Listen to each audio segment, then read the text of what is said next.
Hello, health freaks. I'm not a health freak. I'm a science freak. I like science. My name is Russ. And this is Dr. Rios, aka Dr. Zebrafish, and we are in a real science lab, and I want to make a demonstration. I want to make a demonstration today about the effects of sugar in the blood. Okay, we have a lot of vasculature in our blood, don't we, doctor? Okay, some of them are big and pass a lot of blood through them, and some of them are really small and pass small amounts of blood through them. Some of them are so small that they pass one blood cell at a time, one red blood cell at a time, don't they, doctor? Mm-hmm. That's right. She's a real doctor. I'm not. She is. All right, so I'm more interested in these small blood vessels, the ones that don't pass blood through them so easily. We have a lot of them in our body. There are a lot of them in our brain, our eyes, and our appendages, and our muscle tissue and our heart tissue. Right, Doc? Right. All right, so I've got an experiment set up for us today. And we're going to look at the effects of sugar into the blood, oil into the blood, and then our control, which is just going to be water. What I'm going to do is I'm going to mix, I have some pre-mixed blood over here that I made with water and food coloring. We are mostly water, right, Doc? Mm-hmm. Yep. Yep. We're mostly water, so this will be analogous. So I'm going to add these two in, and I'm going to time how quickly they travel through a small, thin little funnel. Now, this is about a 1/16 of an inch to an 1/8 of an inch diameter here, I'm going to estimate. All right, so I'm going to time it with a standard chronometer here, like so. Okay, so I'm going to take first the control, and I'm going to add water into water. By the way, that was about 150 milliliters of water going into about 200 milliliters of water. That fills it quite high. Should have probably measured that. All right, let's stir it up for humor's sake. Science. I'm going to push the start button now.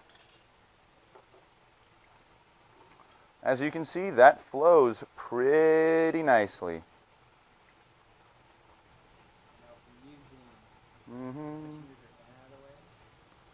That flows pretty unimpeded. All right, I can get all that fluid through. Now imagine this is some of your tiny little capillaries in your eyeballs, where blood vessels are very thin and very small amounts of water can get through. Small amounts of nutrients, cells. All right, at 40 seconds, we have poured through about 350 to 400 milliliters of water. All right, I'm going to stop that. Okay. Now, I'm using olive oil as the fat that gets, as my example of fat. Now, all saturated fats melt at room temperature. Your body is at 98.6 degrees Fahrenheit, so it's safe to assume that there's no solid chunks of fat floating around in your blood.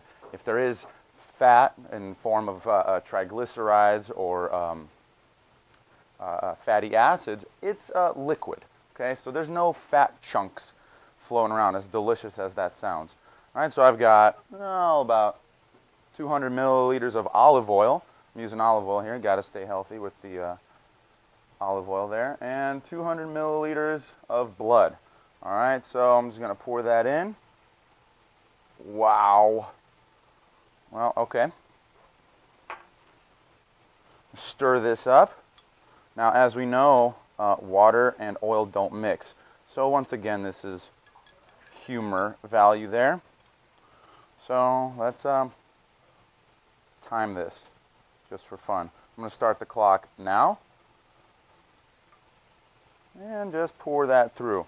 Now, oil floats atop water, so this is olive oil passing through the funnel right now. As you can see, it is unimpeded.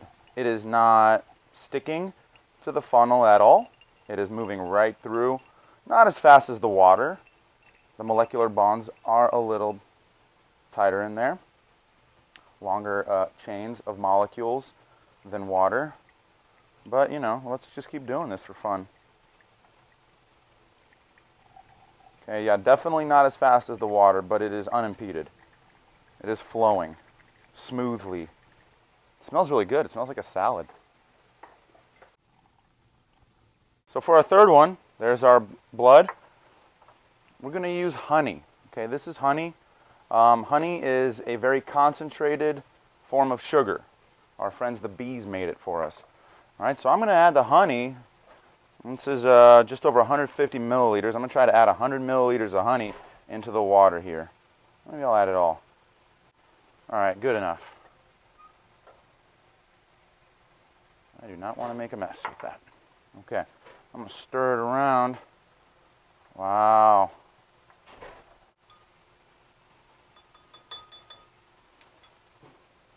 Okay. Let's see what happens. There's a bit of honey still at the bottom, but let's see what happens. All right, so this is the water that's floating atop. It didn't mix that well. It is definitely flowing thick, but it's still not into the honey yet. Here we go.